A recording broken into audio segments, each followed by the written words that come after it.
let's tell you all about Rebalance. Right, who is Rebalance for? Okay, it is for anyone that is anxious.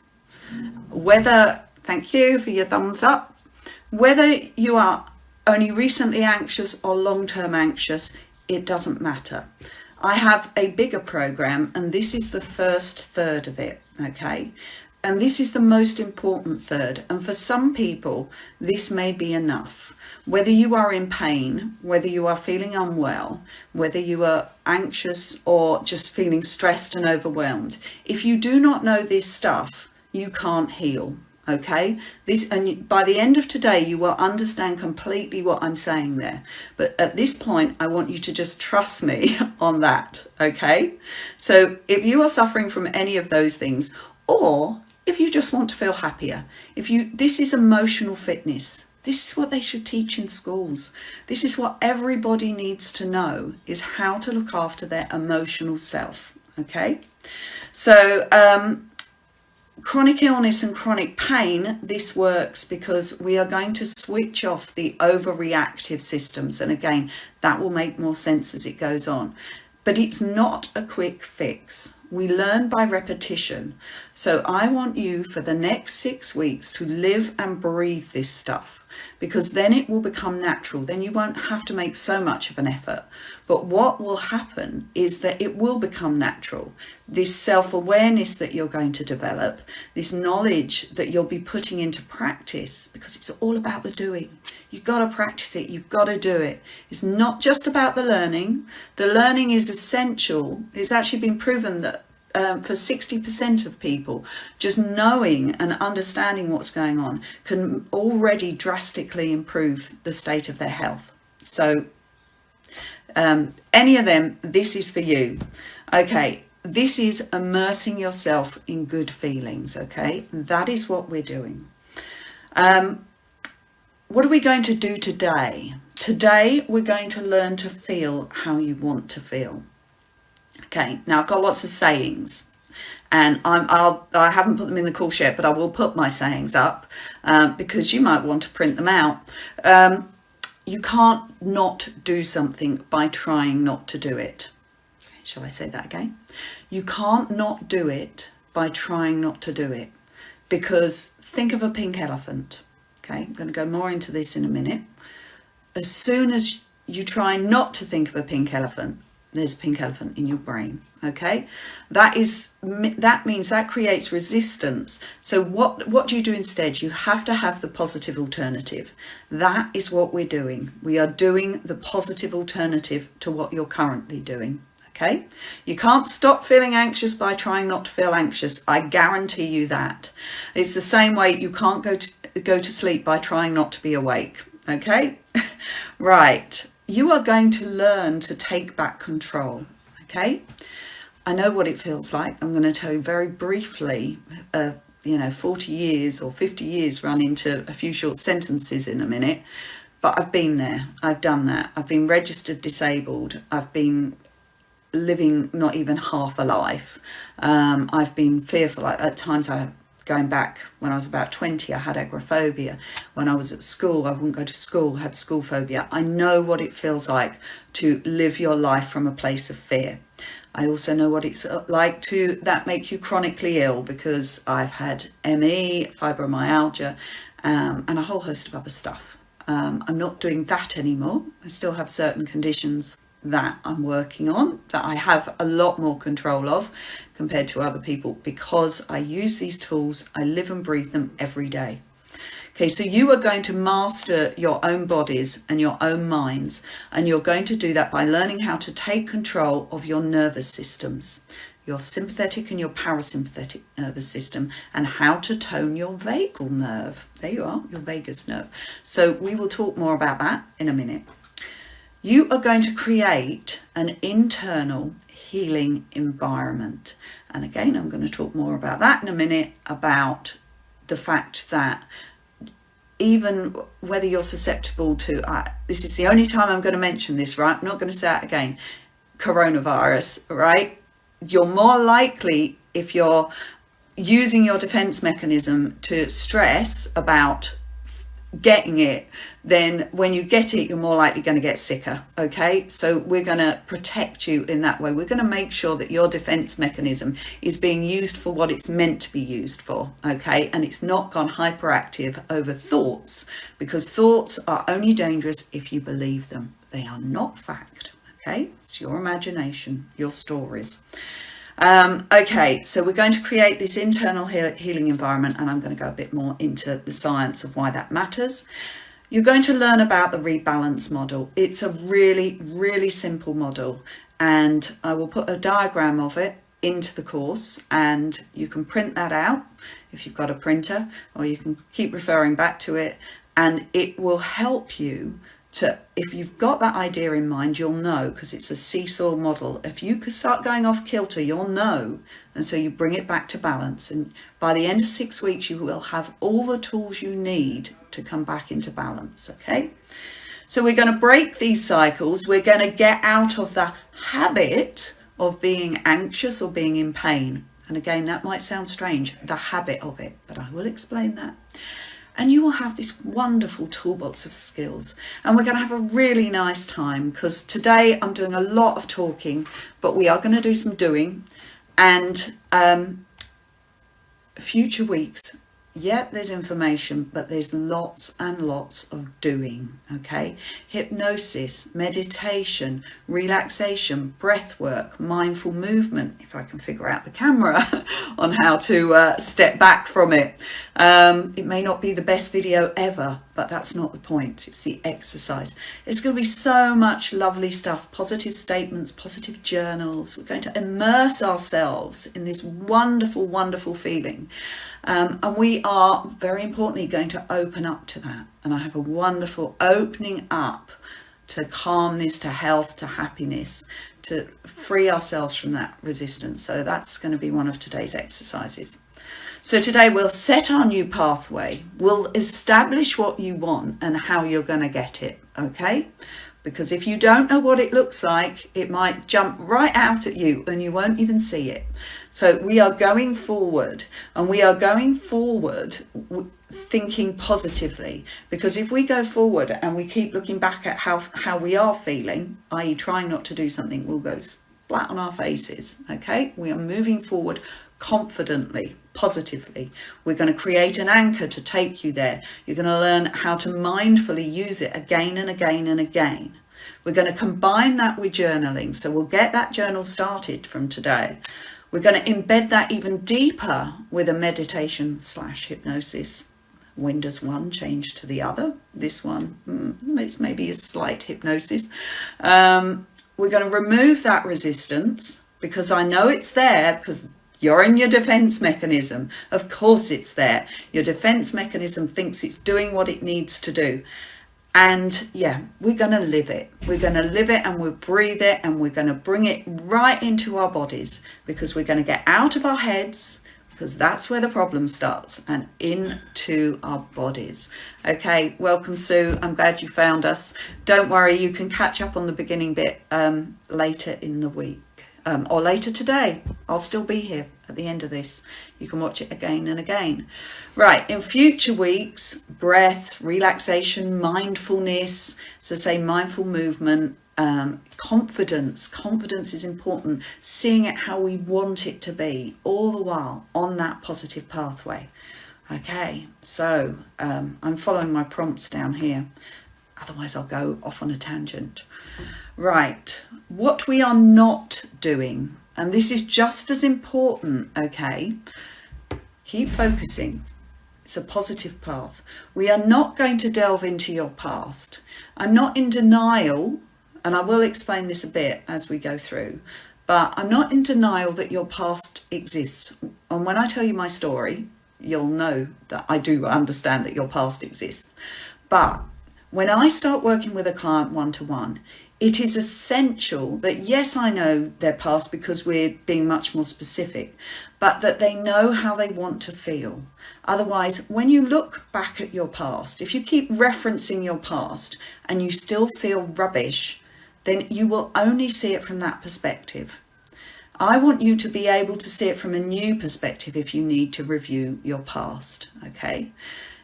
Now, I know people that have gone through psychotherapy, and it can be quite disturbing. I know people that have had long-term counselling, and each week they go and they churn out all the rubbish, but they feel rubbish, so it just seems more rubbish. And then at the end of the session, they embed it back down, and it's just compounding the rubbish, if you like, the stuff that we don't want.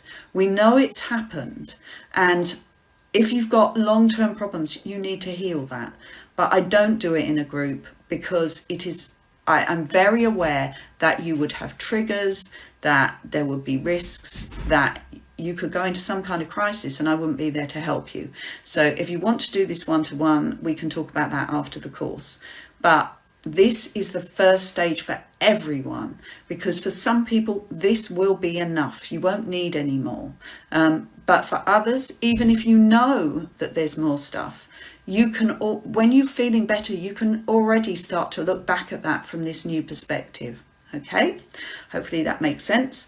We are not going to analyze your psyche. We're not going to look into personality traits. We're not going to go deeply into that.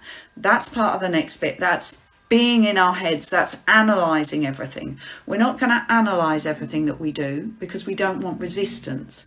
You just need to believe and understand at the moment that this stuff works. Okay, when you've proven this to yourself, you wouldn't need to analyze it. Okay, so we're just moving forward. We're just feeling how we want to feel.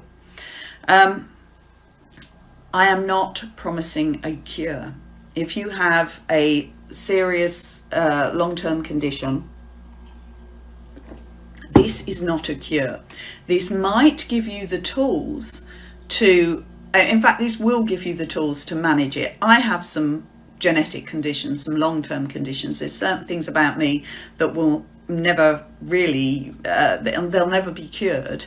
And so for somebody with arthritis, for instance, they can't maybe change their bones, but they can change the way their body responds to how their bones are. And that's very, very important, because a lot of autoimmune diseases are actually the result of stress. And we are doing the opposite of that. So I have had lots of clients with autoimmune diseases that have, they're not their disease. They're living full and active lives. It might still sit there, but it's not bothering them. And that's kind of where I'm at now. Because as soon as something bothers you, you're going back down that old pathway. But then you'll have the skills to get out of it. That's the main thing. So I am not promising a cure, but this is scientifically proven stuff, okay? This is rewiring your brain and your body into a healthier state. And as I say, this is the first essential step. Hope I'm making sense so far. Right, these are my favourite sayings, and any of my clients know that I say these quite a lot. Apart from, are you understanding this? Does that make sense? I say, does that make sense, quite a lot. Okay, so the first one, and I've already said it, so here I go again. You can't not do something by trying not to do it. You need to do something else instead. It's not the situation that's the problem. It's the way you deal with it that counts, which is why in this current situation of lockdown, we are all unique. We are all in our own unique situations, and we are all experiencing it in a unique way. Some people will be having a really horrible time, and yet they could be sitting in a palace with fields around them and totally healthy and all their loved ones there. But they could still be feeling really fearful because somebody has just gone and moved the boundaries.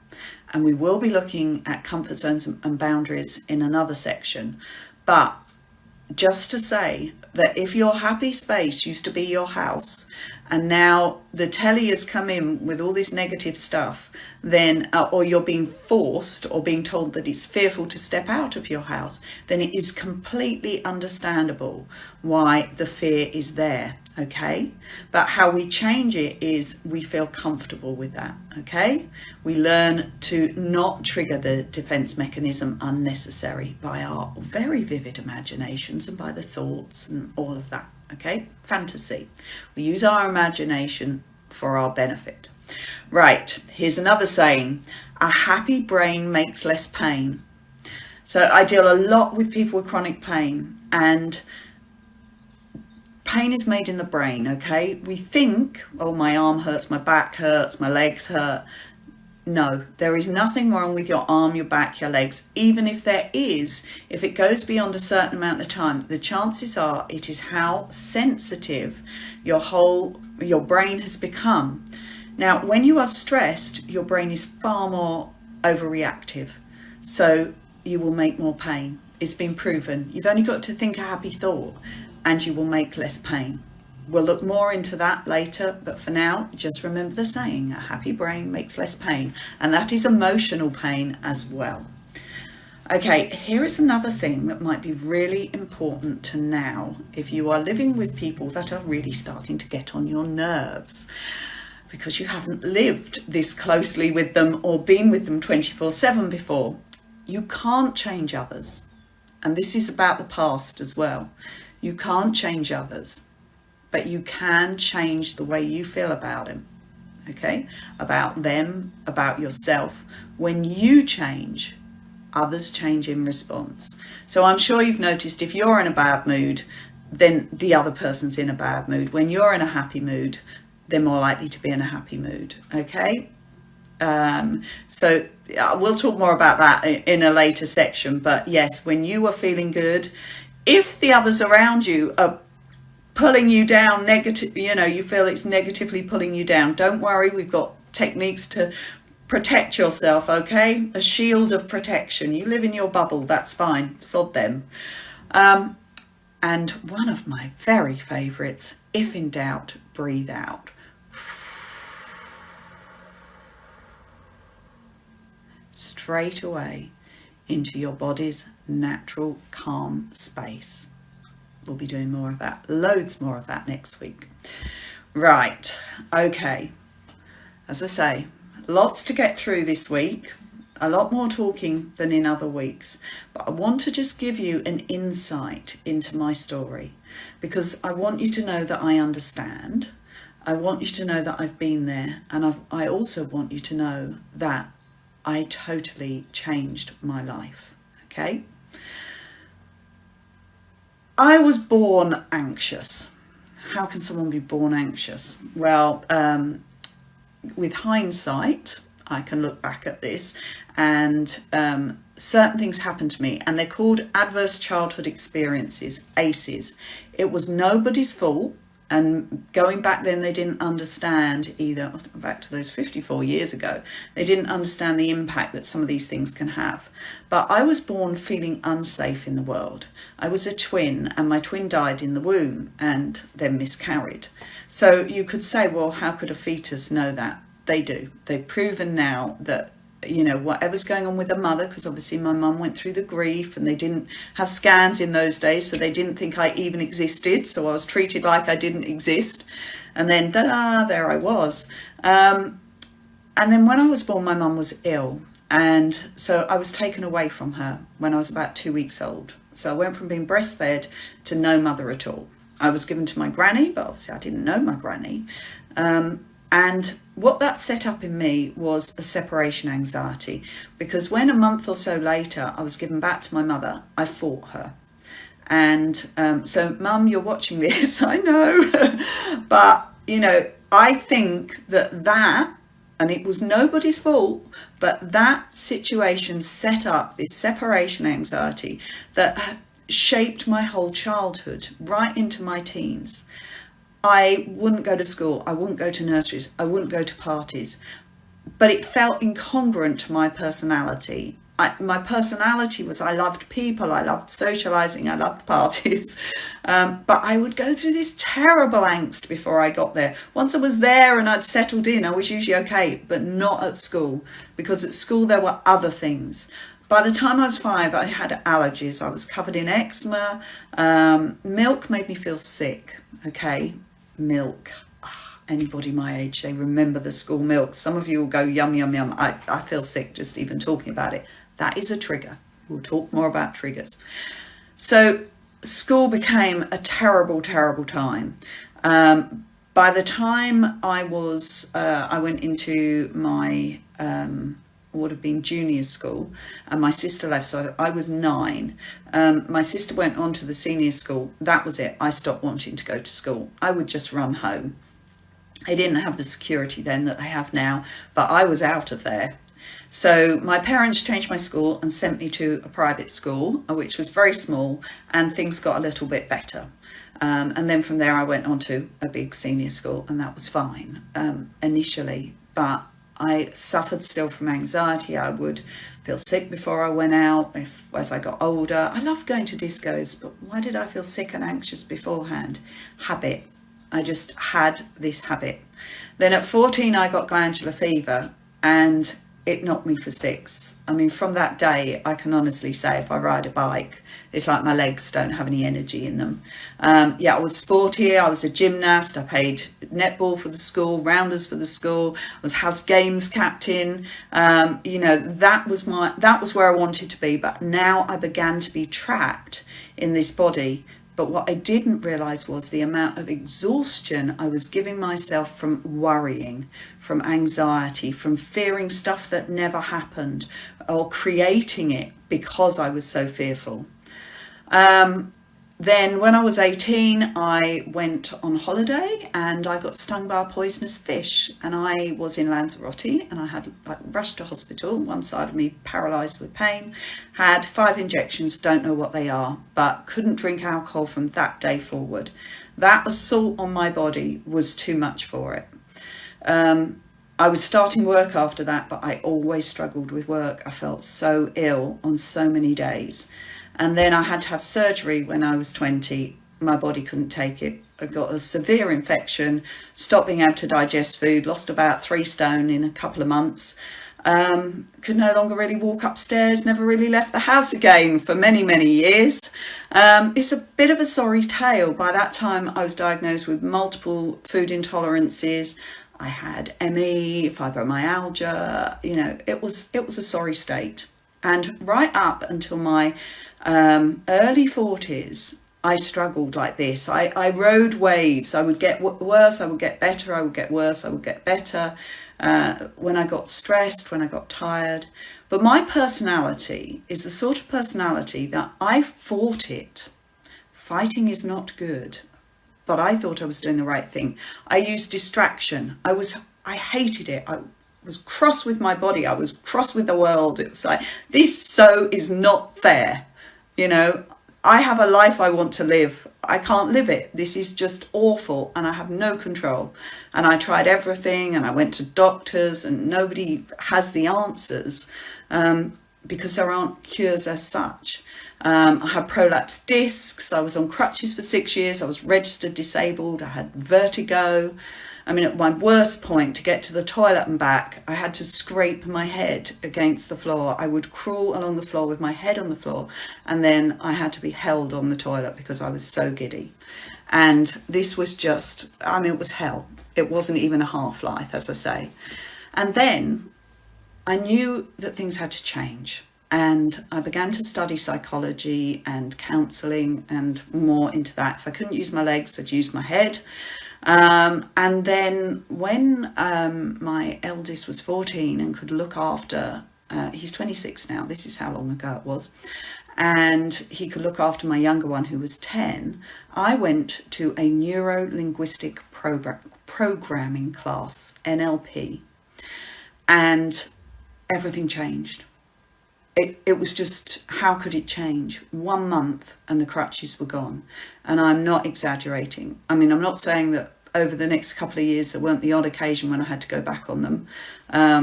If I tripped and my body then went, what's that about? But they were gone. From using them every day to, I walked into that class on my crutches so full of fear, thinking, I had no faith in my body. I didn't trust it.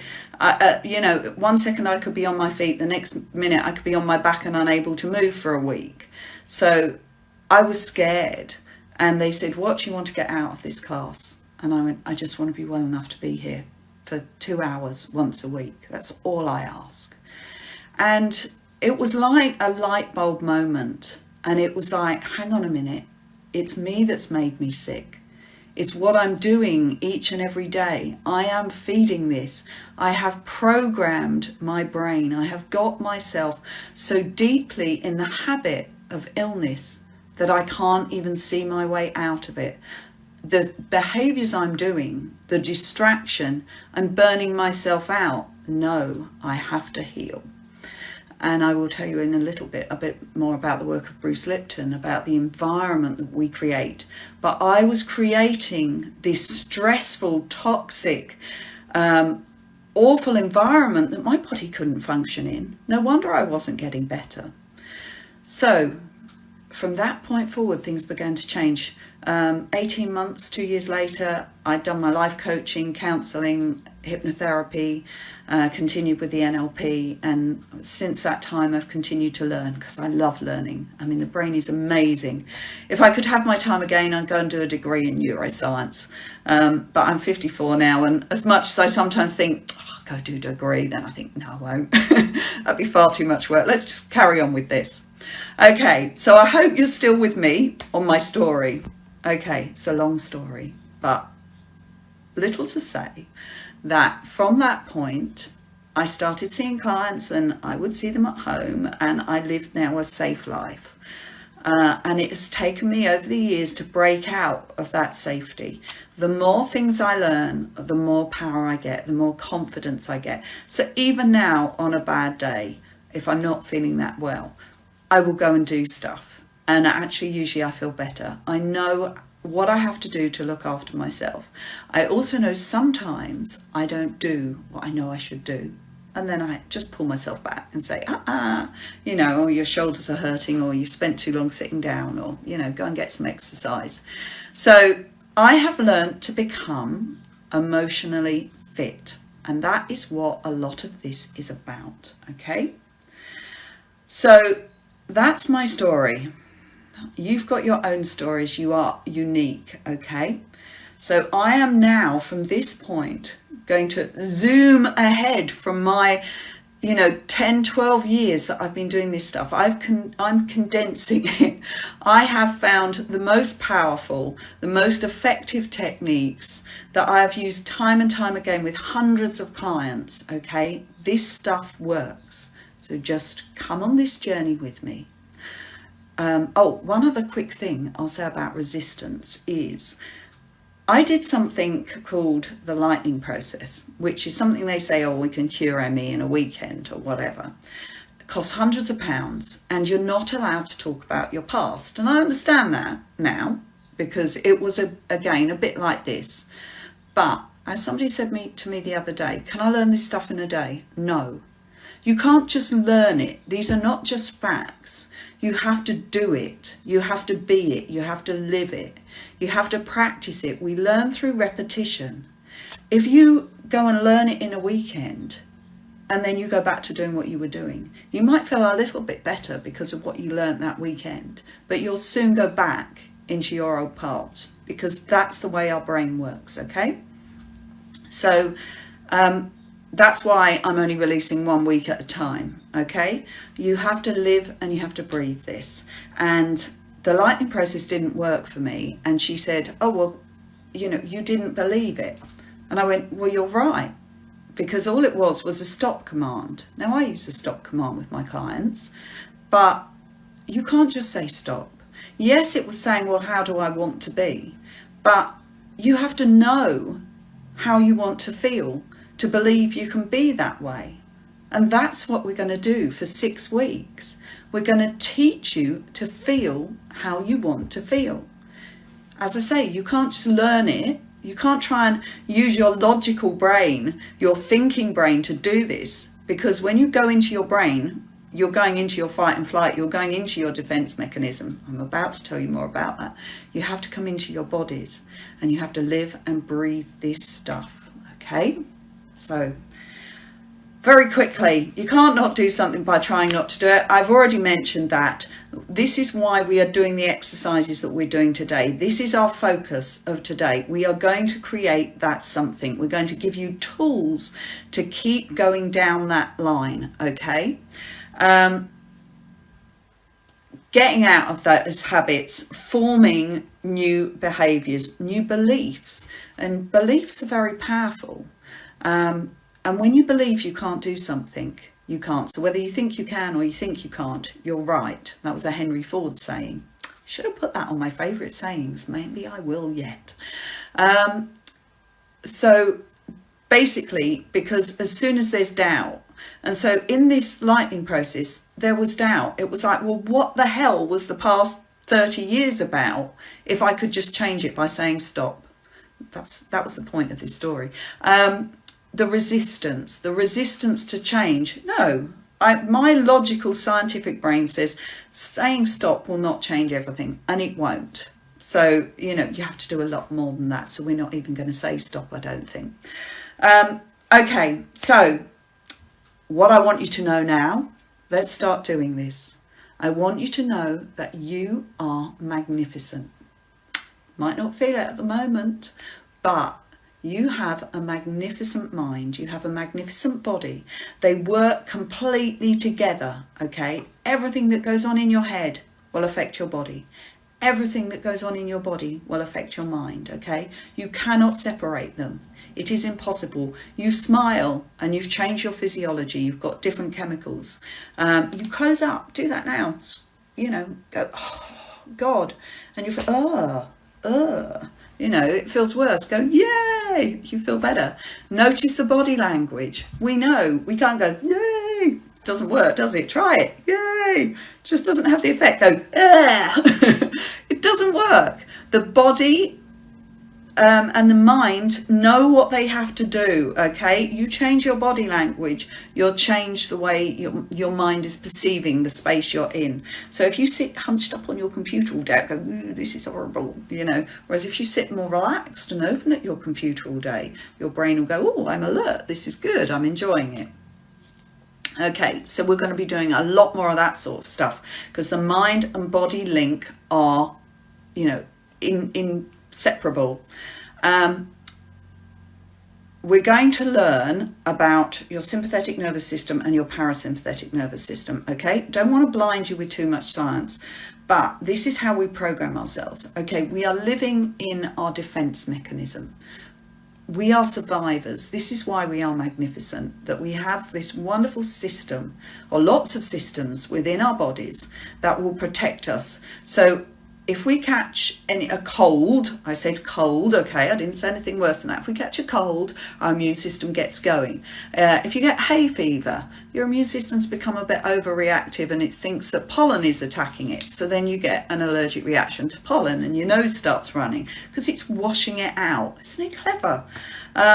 If you start to get a bit dehydrated, you get a dry mouth and your brain says, oh, okay, have a drink. Thank you very much. It's called homeostasis, the way that if we're hot, we cool down, if we're cold, we warm up. Everything will change in our bodies. The production of hormones, the dilation of the blood vessels, the flow of the blood. Is it directed to your muscles because you've got to go and run and fight, which if you're in stress, that's where you'll be? Or is it directed to your digestive system? Rest and digest. That's your parasympathetic nervous system. Therefore, when you're in your parasympathetic nervous system, you are in homeostasis. When you're in pain, when you're in illness, when you're in anxiety, you're in your sympathetic nervous system, which is your fight and flight. So you're ready to run away or fight. So too much time up there, your barrel is full. And they've proven this, that a full barrel makes you more susceptible to getting allergies, more susceptible to getting colds. You put a cold in there and you might get moody. Why do I get moody when I get a cold? Because your barrel is full. If your barrel is already full because you're catastrophizing and worrying about things that may never happen, or overthinking, the brain overthinks when you're in your fight and flight because it's trying to protect you. Sounds are louder, sights are brighter, lights are brighter, noises can overwhelm you, but your brain is going constantly. It's like, I've got to stay safe, I've got to stay safe, I've got to stay safe. But consequently, it's winding you up. It's making you more and more anxious. And the more into our heads we go, the more into our fight and flight. When we come down into our bodies, so do that now. Just come down into your body. Take that long, slow out breath.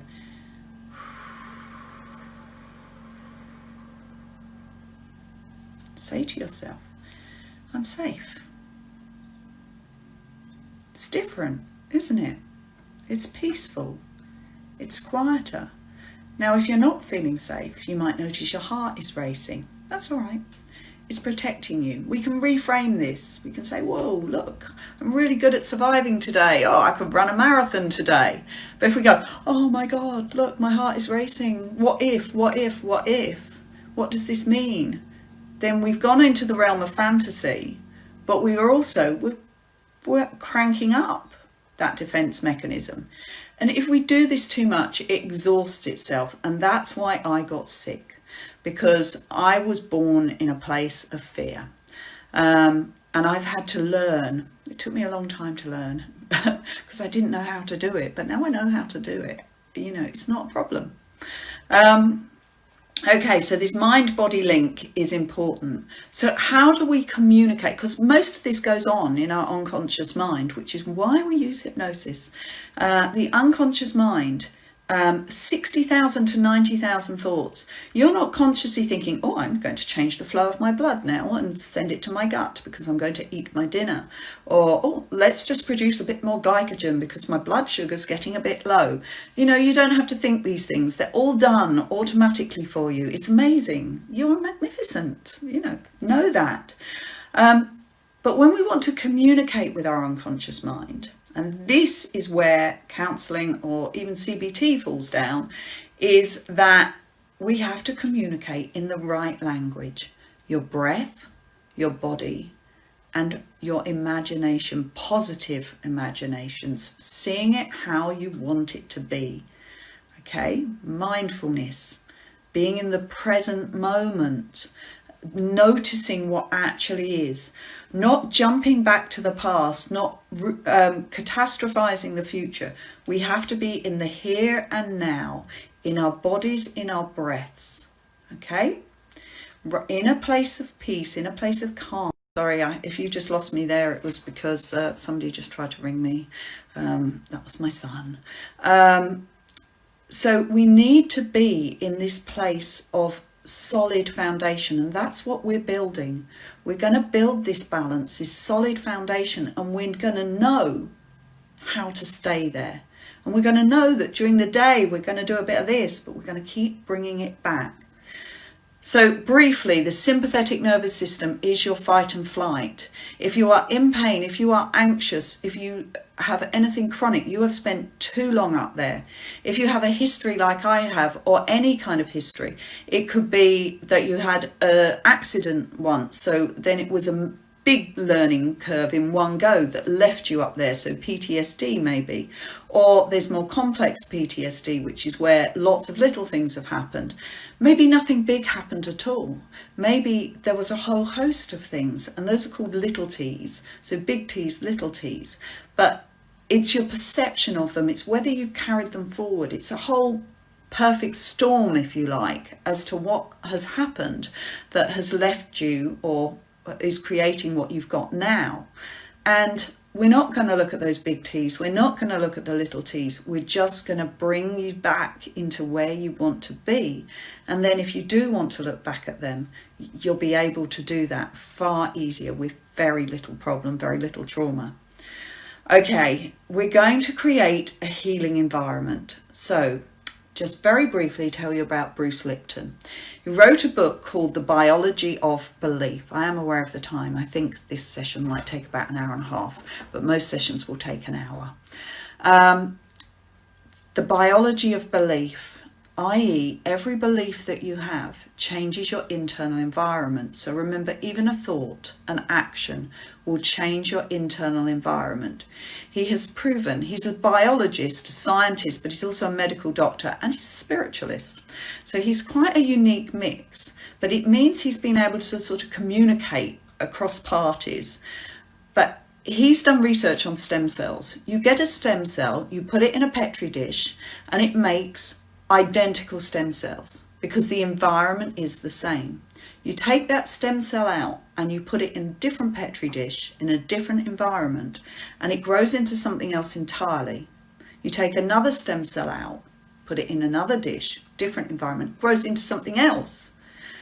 So if these identical cells, if we all start off identical, but the environment, so our upbringing, everything that's happened to us, every thought that we've had, every experience that we've had, shapes who we are now, our genetics. So it's not just about us, it's about our ancestors too. So we are unique, but we are what we are. Nobody has lived what we've lived, okay? Nobody has thought what we've thought. We are who we are. But in this space, we can still get those tools to be the best that we can be. A classic example is you get somebody that's, let's say, paralysed and in a wheelchair, and they go and become an Olympic athlete, a Paralympian. You get somebody else in a wheelchair and they never leave their house, okay? It is not necessarily the conditions that they're living with that create their experience and define their lives. It's the way they feel about them, all their thoughts, feelings, beliefs, behaviours, you know, a whole host of other things that will make that person either stay in that place or get out of it. So if you don't like where you are at, you can change it. You just have to learn how to do that. You have to be able to see that there is an alternative. But more than seeing it, you have to feel it. Oh, there's another saying. I didn't put this down. I may do yet. Feeling is believing. If you can't feel it, so when we get into the meditations and we use words, they're words. Affirmation are just words. But if you feel those words, if you know what that means to you, inside of you, then it makes a change. But like there was a very popular affirmation, every day in every way I get better and better.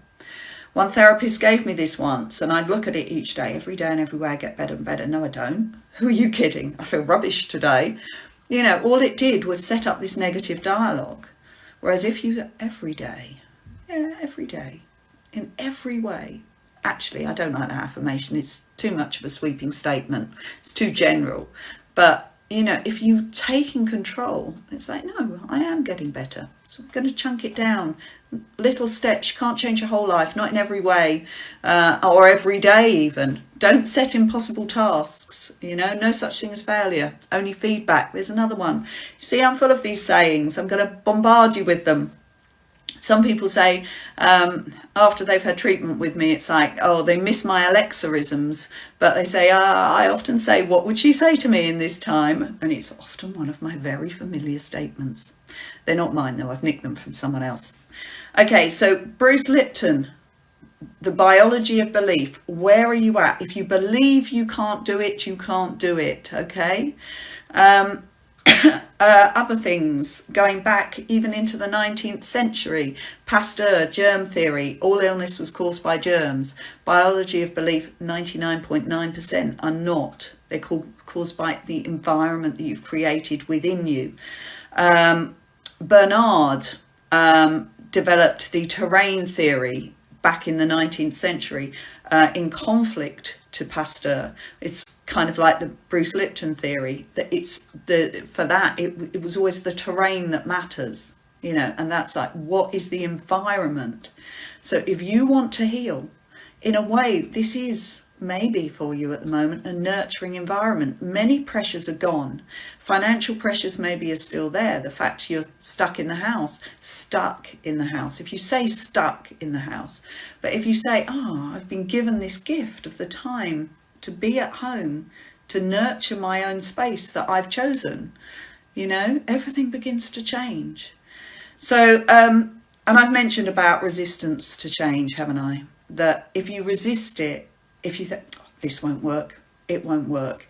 If you go, it hasn't worked yet, you can't grasp for this stuff. In Buddhism, they talk about non-grasping. If you're grasping, you're trying to get away from something. So if you're grasping at calmness, I've got to feel calm, what you're actually saying is, I can't bear this anxiety.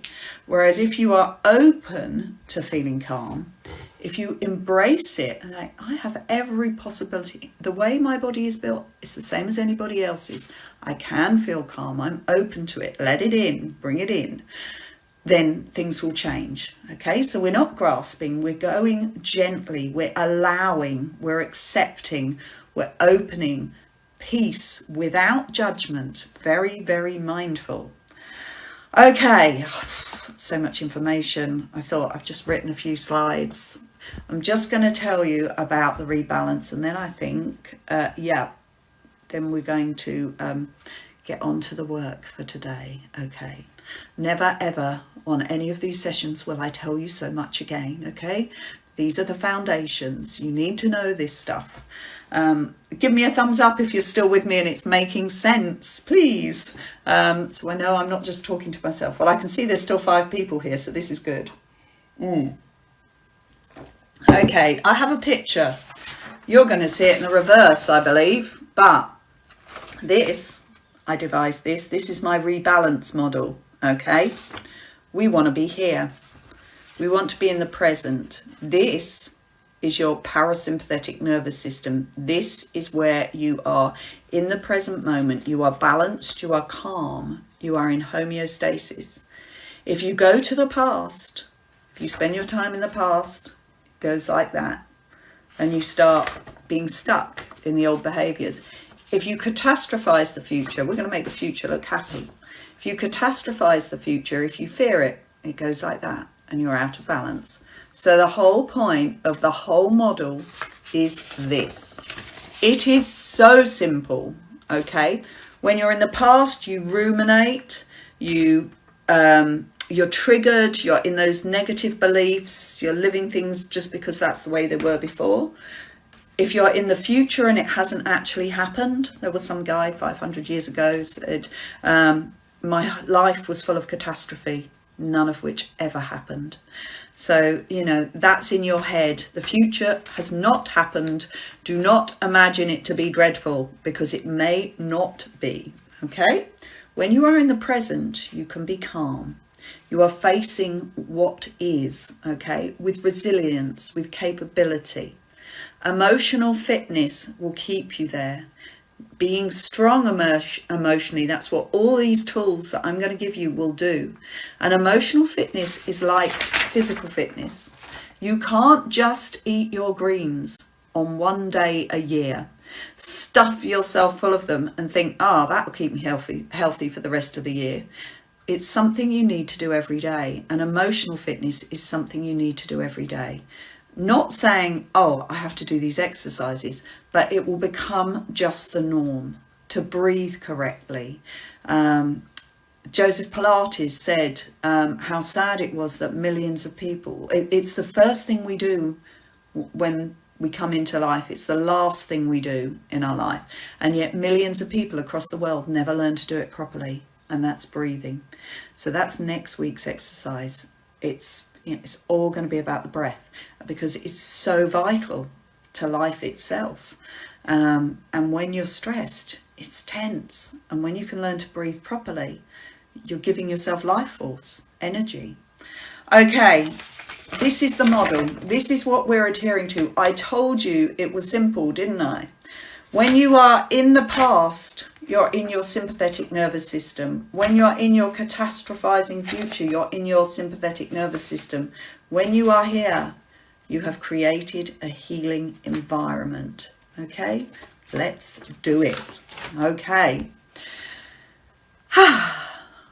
So we're going to bring ourselves into balance. We will naturally ride the waves, okay? As the day goes on, you turn the news on or something happens, you might feel yourself going, your anxiety or stress rising or your pain rising. We teach you to bring it back down. So rather than riding waves like that, it'll be like that, okay? Gentle. We learn by repetition, okay? We learn also, shall I tell you this now? Hypnosis, it's about what brainwaves you're in. Not so important at this moment. I'll go more into that. Okay, so what are we going to do today? Where are you at? Do you know what you want? In your course, you will see that there is knowing what you want. document. So if you haven't got a printer, it's fine. Just look at it, make notes, whatever. Often when I say to a client, what do you want? How do you want to feel? They go, oh, well, I don't want this and I don't want that, because they're stuck in that feeling. And so they're just aware of what they don't want. So sometimes this is the easiest way of knowing what you want, is to write what you've got that you don't want anymore. So I want you to be aware of that if you notice something over the next few days and you think, I don't want that, you write it down and then you say to yourself, because it's a chart, what I've got that I don't want, what I do want, what is the opposite? Okay, so if you are anxious, you want to be calm. Okay, if you are tense, you want to be relaxed. If you are stressed, you want to be calm, okay, or relaxed. If you're in pain, you want to be comfortable, okay? You don't want to be in less pain. Well, you do, but you can't say that, because once the brain deletes the less, the not, whatever. As soon as you say pain, the brain goes, pain, I can show you pain. So it's not like less anxious, less fearful, less worry. It's the absolute opposite, okay? You can do it. It's simple, all right? So that's the first exercise after this, that you think, what have I got that I don't want and what do I want, okay? Because you need to know what you want. And then the other thing is, have you had it before? I bet you have. Even if it's been a while, even if you only get it fleeting, because we don't often linger in happiness, because especially at these sorts of times when our defense mechanism is being triggered constantly, thinking I have to survive, it might not be important. But if you like sunshine, well, every time you notice the sunshine, you're being triggered into your parasympathetic nervous system. Every time you hear a tune that you like, you're being triggered into your parasympathetic nervous system. But now we're going to make it bigger. So we're not going to make them fleeting. We're going to make them last. So we're going to create a positive anchor, which is an NLP exercise. And we're going to hold that space. We're going to bring it in, and we're going to use our senses, because our senses are how we program our brain. We don't mean to do it, but here's the thing. So we create a positive trigger, if you like. Have you ever eaten or drunk something? I've already mentioned my milk there, you know. Have you ever eaten or drunk something that made you feel ill? You know, my first husband, I've had a number. I've had two. I don't have any now, just two ex-ones. My first husband, on his 18th birthday, I didn't know him then, drank too much gin. Could never drink gin again. The smell of it, you know, his brain programmed that. That means danger. That could poison me. You know, when you were a caveman, if you went out and ate a nice shiny purple berry and it made you really sick, your brain, when it saw that purple berry again, would tell you not to do it. It would make you feel that sick again. So if you've ever eaten or drunk something that you didn't like, or maybe something you do like, you know, you're driven towards it. So we're either driven away or towards things, however the body perceives them as being safe. It's like me personally, hate fairground rides. So I see a fairground ride, I'm driven in the other direction. For people that like them, they like to be scared or to feel sick. No, they don't. They don't feel sick. Why do they not feel sick when they spun around? They go towards them. So it's the same with anything. So you will have had good feelings, but you may not have noticed them because the other stuff shouts louder. Okay, so we're going to find them. They're there every day. If you wake up and you change the sheets, you get into bed and you go, you have a shower. You choose a shower gel or a body cream because it smells nice. You put on the clothes you want to put on. It might be pajamas these days or tracksuits. I've worn my tracksuit quite a lot. Nice comfy bottoms. I dressed up today, but for all you know, I've got my pajamas on below. We put on clothes because we think that'll make us feel good. You know, we choose, don't we? The choices we make, what we decide to eat for breakfast, whether we've eaten too many Easter eggs, it seemed like a good idea at the time. You know, these are all good moments and we're going to capture them, and we're going to capture them with an anchor on our palm of our hand or like this, whichever you prefer. I usually use the palm of my hand. We have to stack this up. We have to use it or lose it. You set it once, and we're going to set it in a minute, okay? We're going to take the body into a calm space. We're going to take you into your happy memories. So in a moment, I'll be asking you to just think about one time, one place. And the brain doesn't know what's different between real and imagined, okay? That's very, very important. I say that a lot as well. That's not on my list, is it? I better write a bigger list. What is real? What is imagined? When you imagine something, if you use all your senses and you're feeling it, so you believe it, then it's as good as could get. So if you're in a flat now and you want to put yourself on the beach, you can put yourself on the beach. Okay, you just have to imagine it. You close your eyes and you shut off from anything around you, and you hear the waves, you smell the smells, you feel the sand. Your senses are so important. They program everything. They program your experience, okay? And then after we've set this anchor, we've got a journal. I'll talk to you more about your journal in a minute, but we're going to track the things that have given us pleasure, the things we've anchored on, and we're going to put them in the journal, because that makes it bigger and that makes it easier to find in the future. Every time we write something down, we're using another part of our brain to embed it even further. So we're embedding it with this, okay? I could go on. I've got this whole stuff I talk about to do with conditioned responses, but Pavlov and his dog, in case you don't know, Google it. But there's many ways that you can use this, and we'll go more into that in the future.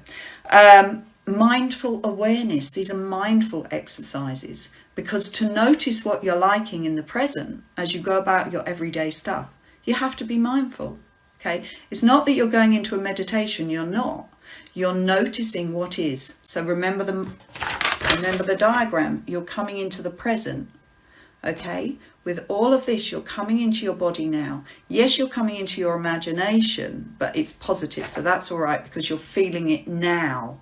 You're experiencing it now. Okay, when you write your journal, you're reliving it and you're coming back into the parasympathetic. So all the time we're trying to come into here. More awareness of that. So we're coming out of our heads, even though the imagination's from there. You create it in your body. Okay, those good feelings. Right, should we do this? Are you ready? Okay. So all you have to do is, first of all, think about what feels good for you. Some people stick with kind of a happy place, but for when they do this part of the exercise, okay? But any happy memory, okay? Some people go to when they were married, some people go to a holiday, or just, maybe you've decorated your bedroom recently and it feels lovely if you're sat in there, or sitting in the garden over the past few days. If you're a keen gardener, seeing your flowers grow, or whatever it is, okay? So just think of something that you really like, and then you close your eyes. And with your eyes closed, notice your posture. Okay, crown of your head up towards the ceiling, sit upright, okay, back straight. Your shoulders should be gently down, nice and rested. If your back is straight, then your shoulders should be down. If you're leaning against the cushions, that's fine. Feel the comfort of the cushions. Notice the sounds around you.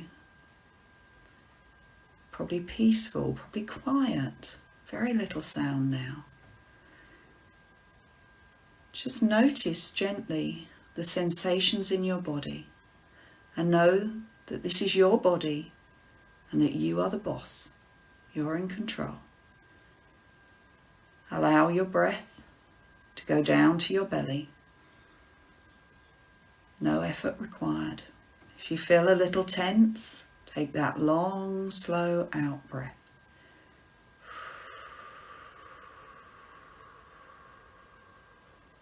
That's it.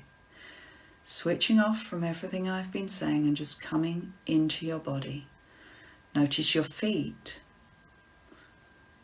Probably haven't noticed your feet at all until now. Are they warm? Are they cold? Have you got socks on, slippers on, shoes on? Notice your clothes on your legs. What do you feel? Just accepting where you're at this moment, observing, being curious. Not trying to change anything, but not trying to change anything if it does change. Notice your knees, your hips. Are you lying or you're sitting? So are your legs turned out? Is there any tension in your legs? It's fine, wherever you're at. Let yourself be there. Notice your belly. What do you notice? Do you feel your breath? Does it feel tense? Does it feel relaxed? Are you hungry? Is it comfortable? Notice your back.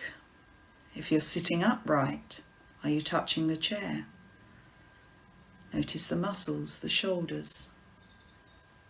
Notice your hands, even your fingers, your fingernails. Just be aware of you in this moment. What temperature are you? What else do you feel? Can you smell any smells? Are there any other sensations you notice at this time? And then allow yourself to think of a time and a place when you felt really good. It doesn't have to be a big memory. It can be a little one. Just find something. We're going to go in and out a bit, so you don't have to say this is the ultimate memory. So when you've got your memory or something in your imagination, see what you see. Where are you? Where are you at? What are you doing? Who's with you? Use your senses, your sounds, what you see, hear, smell, taste, touch. What is it about this place that tells you it feels good? And most importantly, how does that feel inside of you now?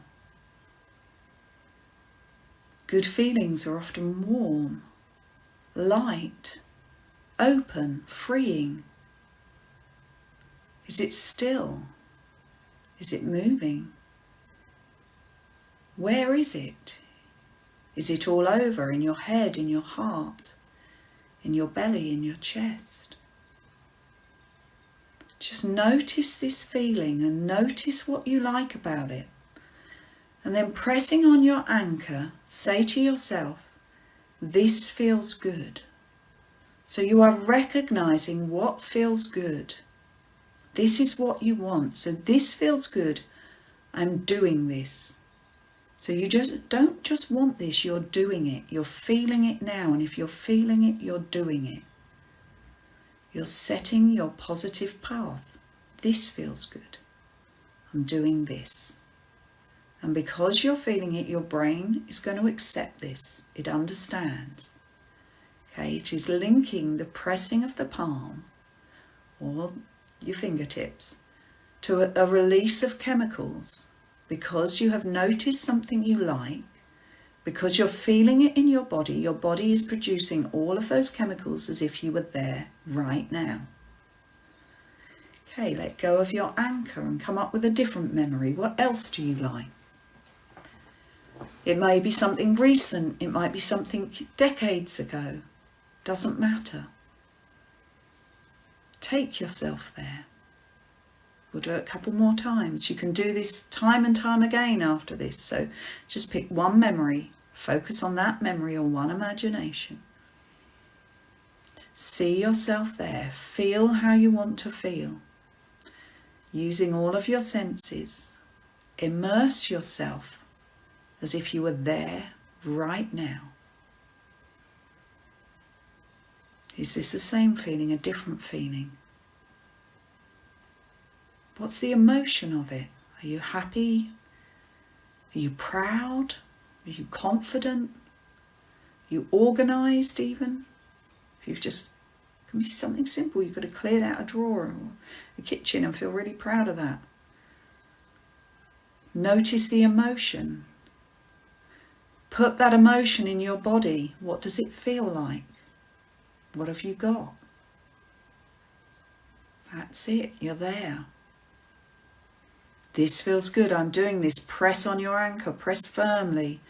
Training your brain, rewiring your brain to know that this is what you want. This feels good. I'm doing this. Yay! It likes it. Savor it, notice it, capture it, right there in the palm of your hand. Let go of your anchor, let's do it again. How do you want to feel for the rest of today? Maybe you can think about a day that you had recently that felt good.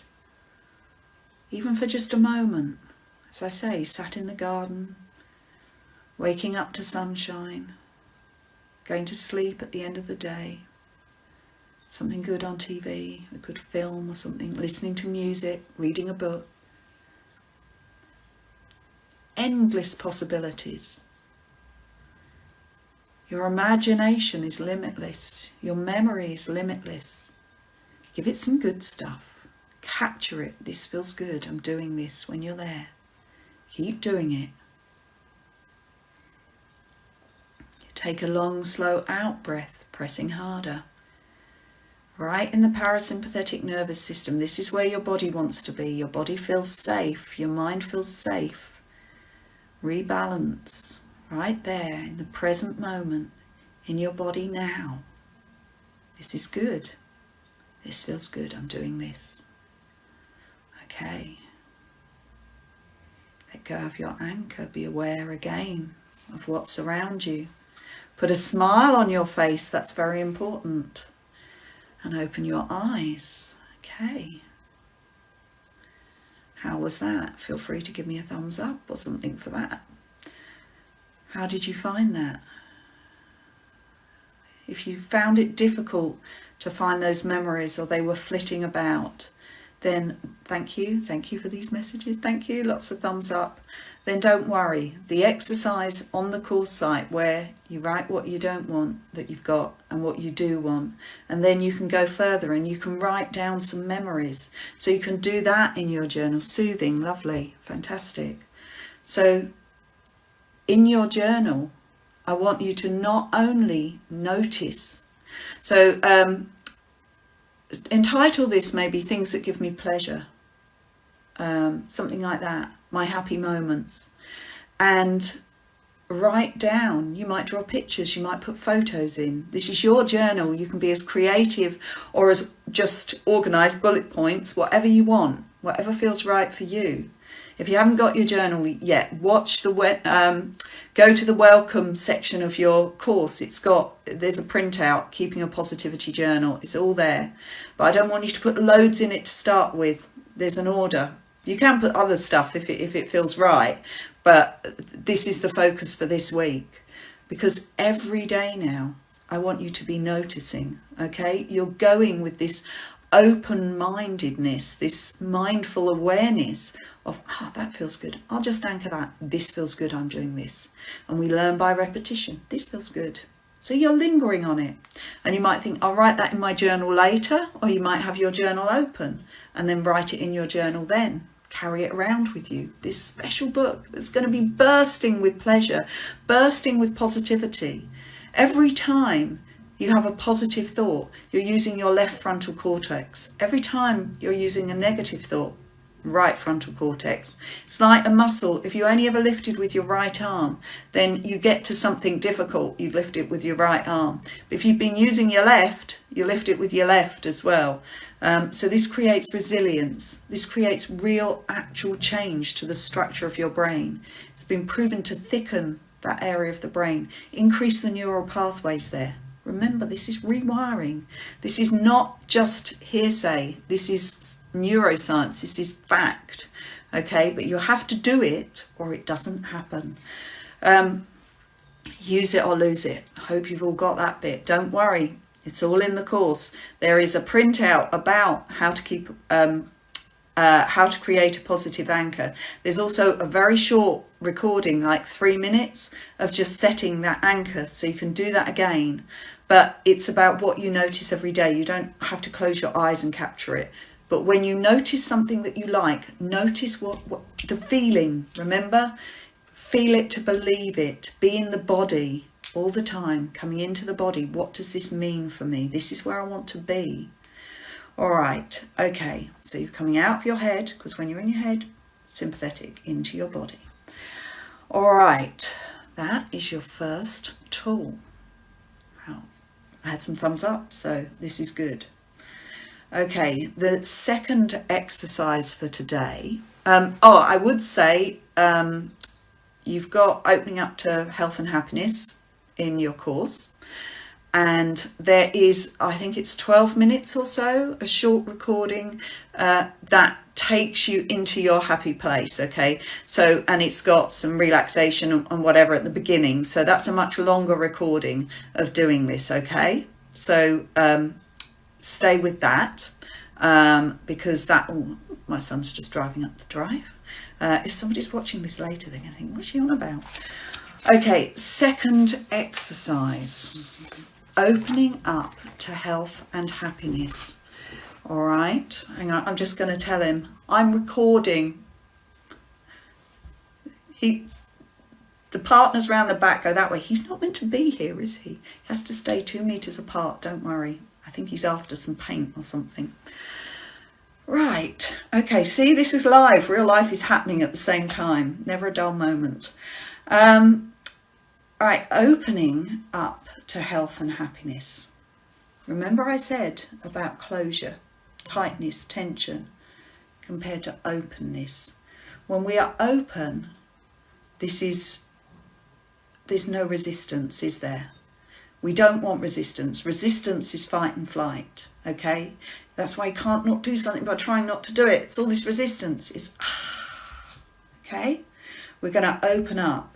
And there is a meditation, how long is it? It's about 6 minutes, 5 or 6 minutes of what I'm going to say today. And there's also a printout. I'm going to put another one in, actually, make it an A5 so you can print it out and stick it in your journals.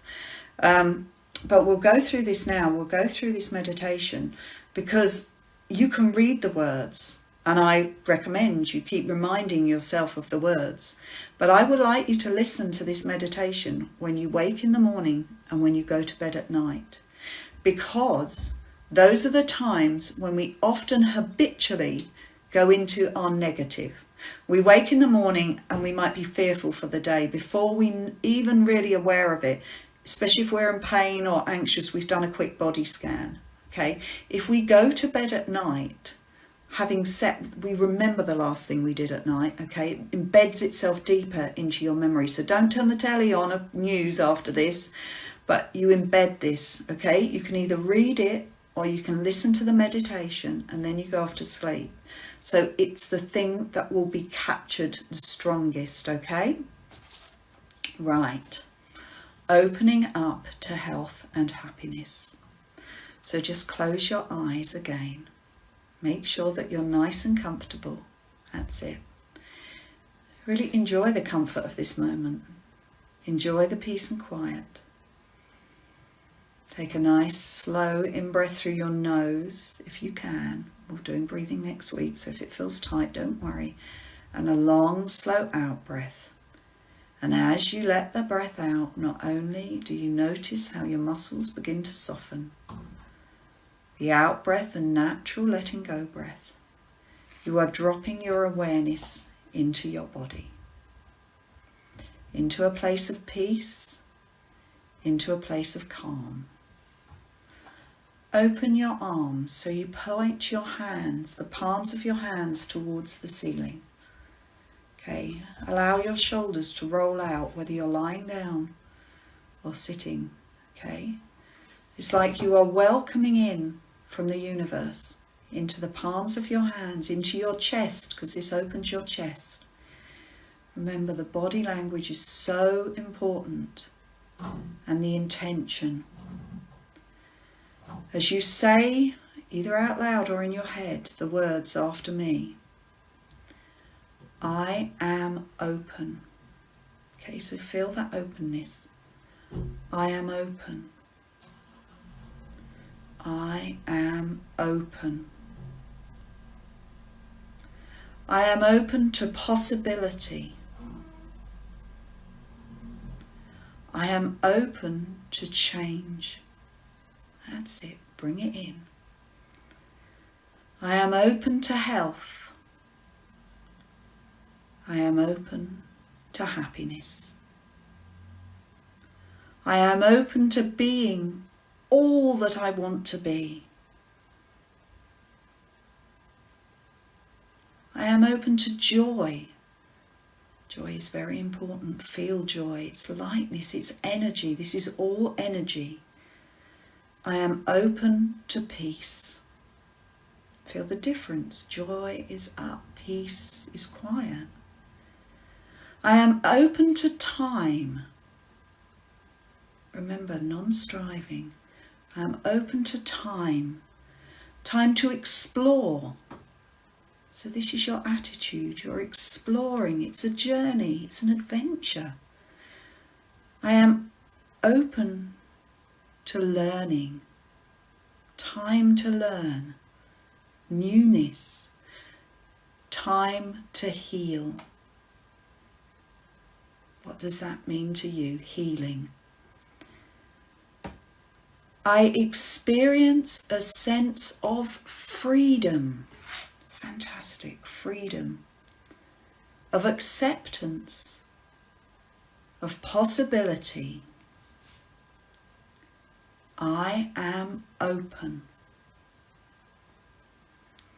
I am open. I am open. I am health.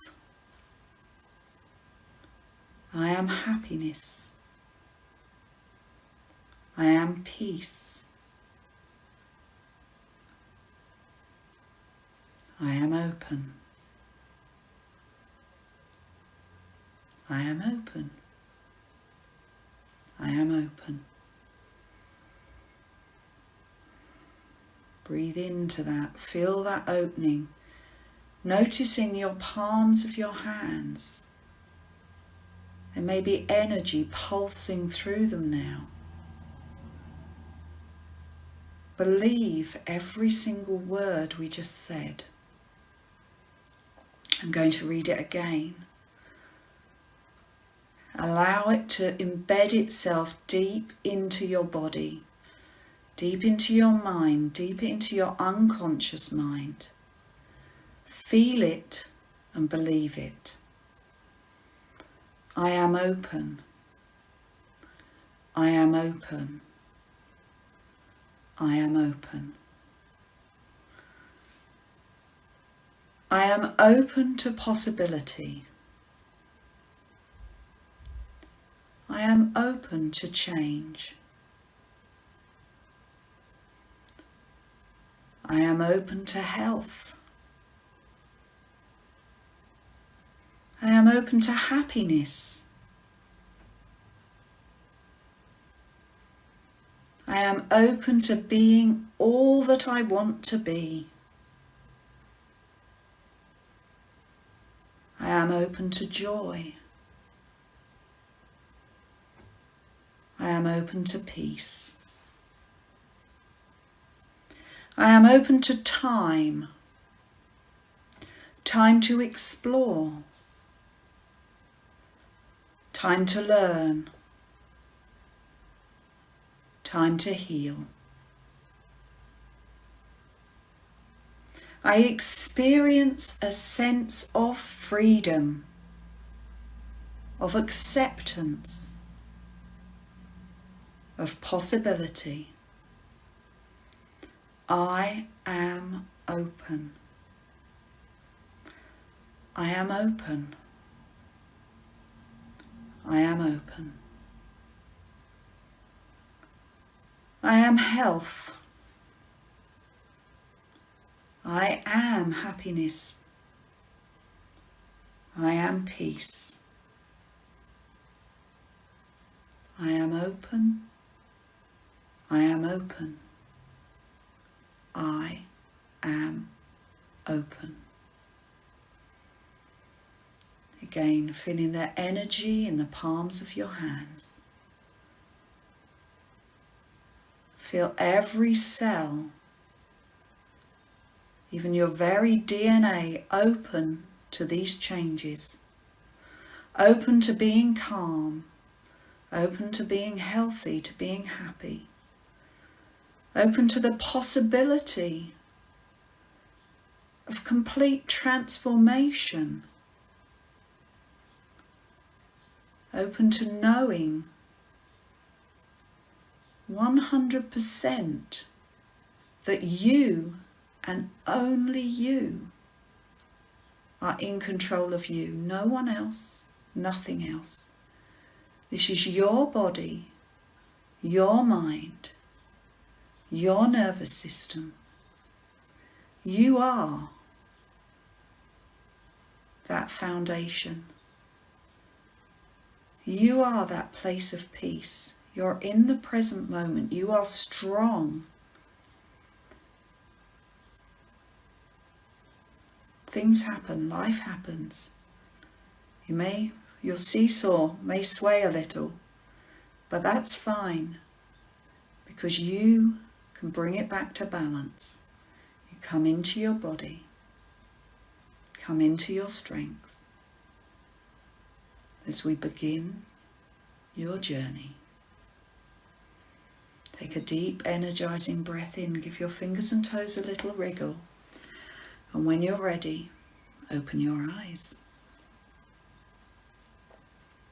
Hello. How was that? Put a smile on your face. Notice how you feel now. There was a lot of learning at the beginning of this, a lot of information. But as we go forward, we'll be doing a lot more of this stuff. You've got to know the science, you've got to understand why you're doing what you're doing, because then it makes sense. If it doesn't make sense, you won't stick with it. But you will stick with it, because I'm here to guide you. Okay, every step of the way. A genuine smile for the first time. Yay! Fantastic. Okay. All right. What next?